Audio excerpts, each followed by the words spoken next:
दक्ष प्रजापति ने भगवान शिव के विरोध में एक यज्ञ का आयोजन किया। यज्ञ की तिथि आई, बड़े बड़े देवी देवता आकाश मार्ग से यज्ञ में सम्मिलित होने के लिए जा रहे हैं। अच्छा, जा कहां से रहे हैं? जहां भगवान शिव बैठे उन्हीं के ऊपर से जा रहे हैं। क्यों जा रहे हैं? क्योंकि देवताओं को पता है ससुर दामाद में थोड़ा बिगड़ गया है। अच्छा, जब दो रिश्तेदारों में बात बिगड़ती है ना तो तीसरे बड़ा मजा लेते हैं। तो देवताओं को पता है कि भोलेनाथ और दक्ष में थोड़ा सा मनमुटाव हो गया है, तो ऊपर से जा रहे हैं। माता भवानी देख रही हैं, विमान जा रहे हैं, सब बड़े बड़े देवी देवता विमानों में उपस्थित हैं। अब माता को लगा भैया कुंभ का तो महीना चल नहीं रहा है, तो इतने देवी देवता उत्तराखंड क्यों जा रहे हैं? कुछ देवांगनाओं से माता ने पूछा, अरे बहनों कहाँ जा रही हो? तो उन्होंने हाथ हिला करके कह दिया, अरे तुमको नहीं पता तुम्हारे पिताजी बड़े भारी यज्ञ का आयोजन किए हैं। माता सती के होश उड़ गए, मेरे पिता ने यज्ञ का आयोजन किया, मुझे निमंत्रण तक नहीं भेजा। माता सती ने कहा, देवियों आप चलो मैं अभी आती हूं। और इसके बाद माता सती पहुंच गई शंकर जी के पास, चरण दबाना शुरू कर दिया। भोलेनाथ ने आंख खोल करके पूछा, देवी चरण क्यों दबा रहे हो, क्या बात है? माता सती ने कहा, नहीं नहीं महाराज कोई बात नहीं है, हम पतिव्रताओं का परम धर्म है पतियों की सेवा करना। भोलेनाथ ने कहा, अच्छा आज कुछ ज्यादा ही पतिव्रता बन गई, क्या बात है, सच सच बताओ। नहीं नहीं महाराज कोई बात नहीं, अरे हमारा धर्म है पतियों की सेवा। भोलेनाथ ने कहा, नहीं सही सही बताओ क्या बात है। माता सती ने कहा, महाराज जो विमान देख रहे हैं ना? भोलेनाथ ने कहा, तो हम सवेरे से देख रहे हैं। अच्छा महाराज, तो क्या आप जानते हैं विमान कहाँ जा रहा है? भोलेनाथ ने कहा, नहीं ये तो नहीं जानते, तुम ही बता दो। माता भवानी समझ गई कि हमारे पिता श्री ने जरूर हमारे पति देव का अपमान किया, इसलिए निमंत्रण नहीं आया। तो अब सोच रही कैसे कहूं इनसे। अच्छा, माताएं बहुत चालाक होती। माता सती अपनी बात कैसे रख रही है? माता सती कहती हैं, प्रजापतेस्ते स्वसुरस्य सांप्रतम निर्यापितो यज्ञ महोत्सवः किल। माता सती कहती, प्रभु आपके ससुर जी ने, आपकी ससुराल ने बड़े भारी यज्ञ का आयोजन किया है। देखिए बात तो देखिए कैसे रख रही है। प्रायः माताएं जब अपने मायके की बात करती हैं तो अपने पति से कहती है, सुनो हमारे भैया इंस्पेक्टर हैं, तुम्हारी 7 पीढ़ी में कोई इंस्पेक्टर नहीं। सुनो हमारे बाबूजी ने जितना दे दिया ना, तुम्हारी 21 पीढ़ी में इतना कोई नहीं देगा। और तो हमारी किस्मत खराब थी जो तुम्हारे ये सारी बात मायके की जब बात आती है तो माताएं प्रायः मैं करके बोलती, मेरे मेरे।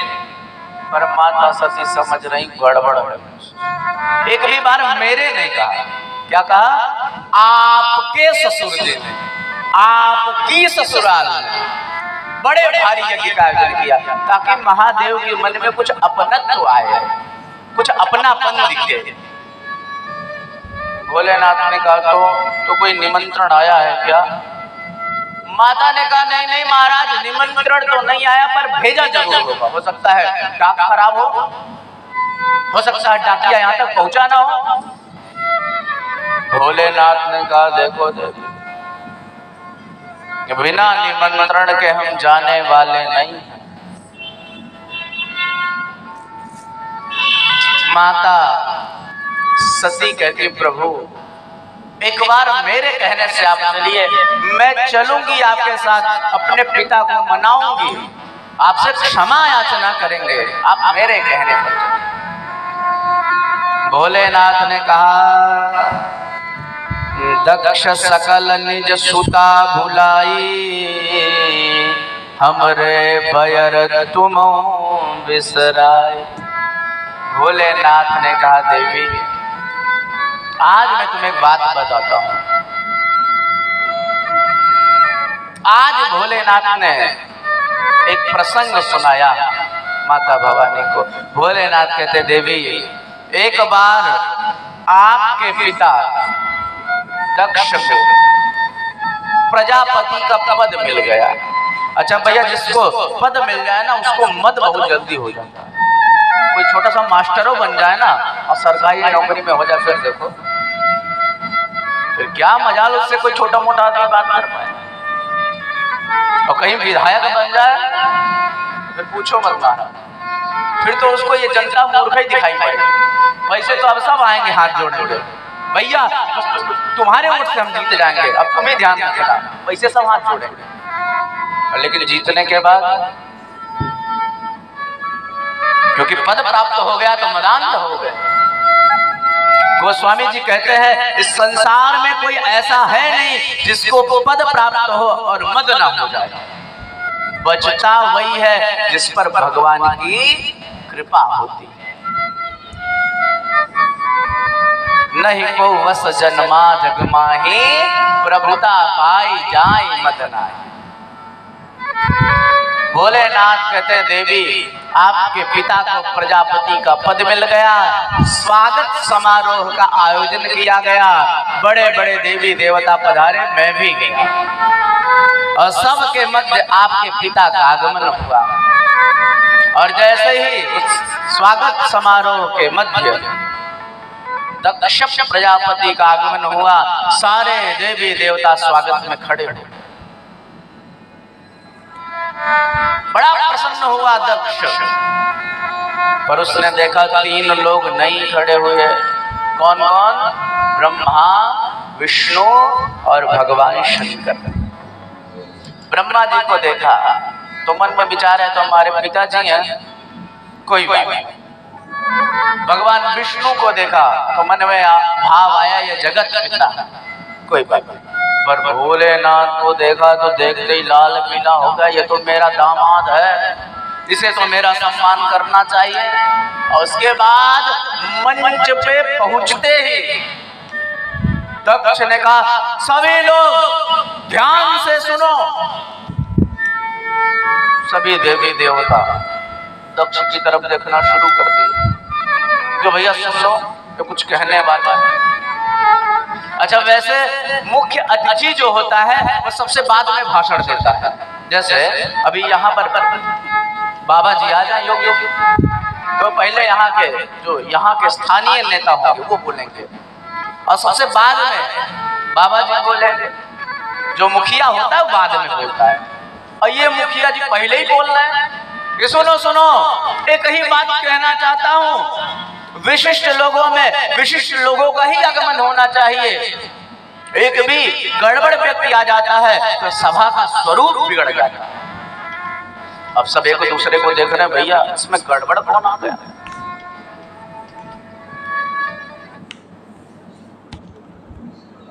भैया इसमें गड़बड़ कौन आ गया?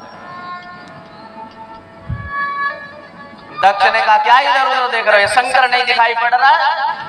अगर विशिष्ट लोगों के मध्य बैठता तो कुछ शिष्टाचार सीखता, दिन भर भूत प्रेतों के साथ रहता है, क्या शिष्टाचार सीखेगा? और महाराज अनर्गल प्रलाप प्रारंभ। तो देवताओं ने कहा, सुनो, इतने गड़बड़ थे तो अपनी बेटिया की शादी क्यों कर दी? अब तो महाराज दक्ष और लाल पीला हो गया। अरे मैं अपनी बिटिया की शादी इससे कभी नहीं करता। तो मेरे पिता ब्रह्मा ने कहा तो अपने पिता की बात मान ले। कहा मेरी मृगलोचनी कन्या, और कहा बंदरों जैसी आंख वाला ये शंकर। भयंकर पारा गर्म हो गया, शंकर जी को अनर्गल प्रलाप करना शुरू कर दिया, तमाम गालियां सुना डाला। नंदी बाबा बगल में बैठे थे, खड़े हो गए, अभी इसको दंड देता हूं। शंकर जी ने कहा सुनो नंदी, प्रेम पूर्वक बैठ जाओ। और नंदी, ससुराल की गाली तो सबको सुननी पड़ती है, बस अंतर इतना है बाकी सबको माताएं गालियां देती हैं, हमको हमारे ससुर जी सुना रहे। नंदी बाबा ने कहा महाराज तुमको कुछ ज्यादा ही मजा आ रहा है तो सुनो।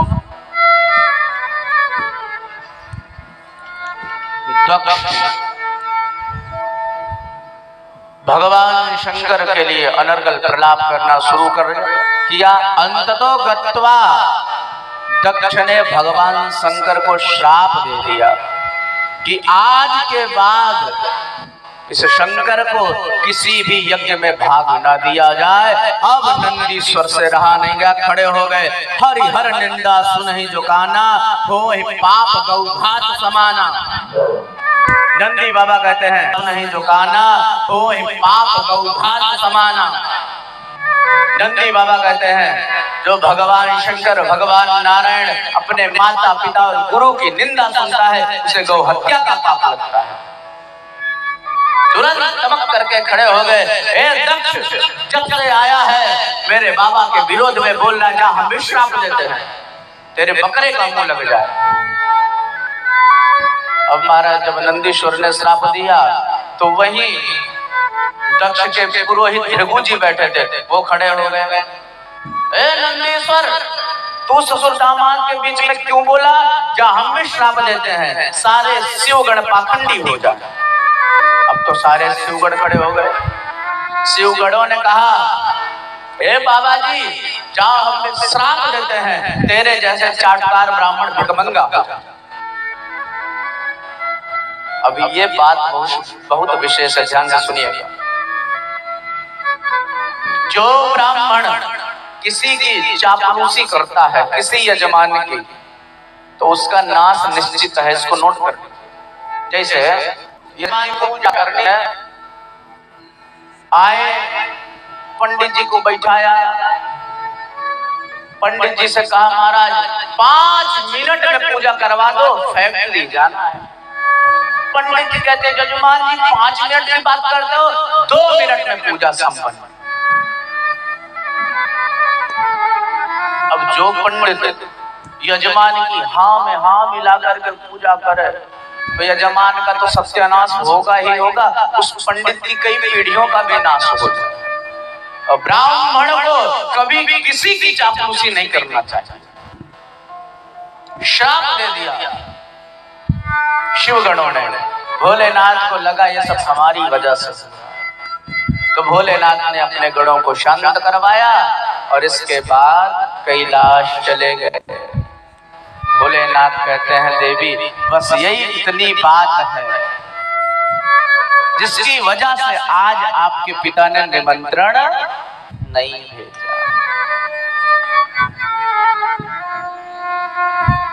भगवान शिव से माता भवानी कहती है महाराज चलो मैं मना लूंगी। भगवान शंकर कहते हैं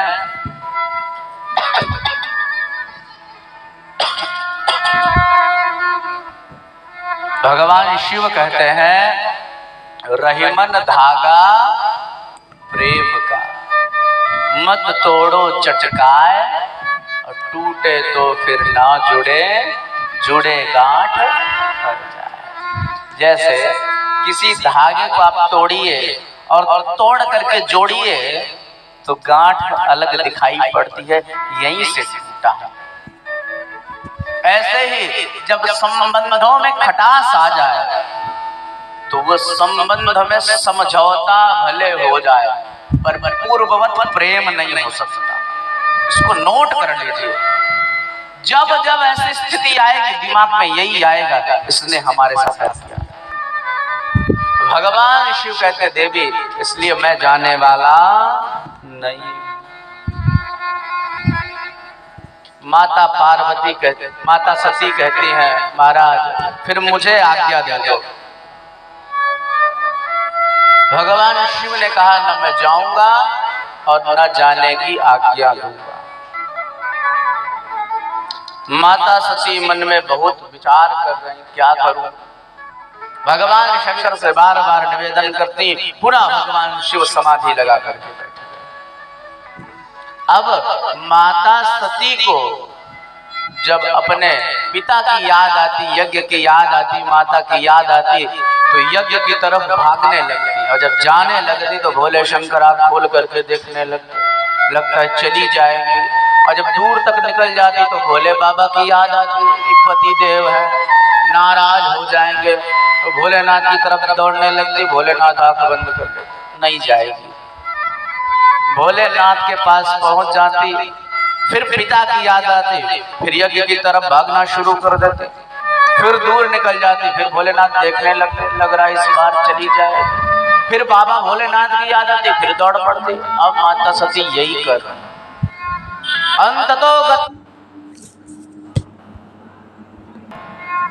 अंततो गत्वा माता सती ने निर्णय कर लिया कि अब मैं जाकर के रहूं। बहुत दूर निकल गई तो भोलेनाथ अपने गणों को कहते, भैया जाओ सम्मान पूर्वक पहुंचा करके आओ। सभी शिवगण माता सती की जय जयकार करते हुए चल दिए। माता सती पहुंच गई अपने घर। और जब पहुंची तो गोस्वामी जी कहते हैं, सादर भले मिली